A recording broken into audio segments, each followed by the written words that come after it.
হাদিস শরীফের মধ্যে আছে, বিশ্বনবী জনাবে রাসূল করিম সাল্লাল্লাহু আলাইহি সাল্লাম বললেন, এই লাইলাতুল কদরের রাত্রি কোনো ব্যক্তি যদি 4 রাকাত করে,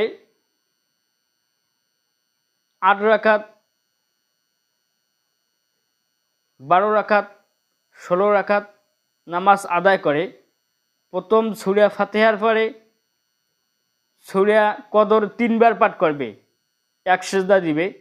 আবার সূরা ফাতিহার পরে সূরা ইখলাস 50 বার পাঠ করবে।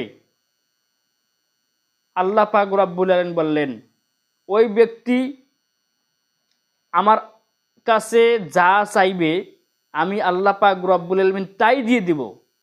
আর ওই ব্যক্তি তার মনের যে একটা আশা আকাঙ্ক্ষা আমি আল্লাহ পাক রব্বুল আলামিন পূরণ করে দিয়ে দেবো। যে বলেন সুবহানাল্লাহ, কত সুন্দর কথা ভাই আমার।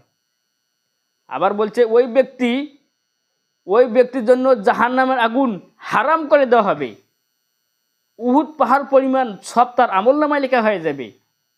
আর ওই রকম গুনাহ তার কেটে দেওয়া হবে। কত সুন্দর কথা ভাইরা আমার, কত সুন্দর কথা।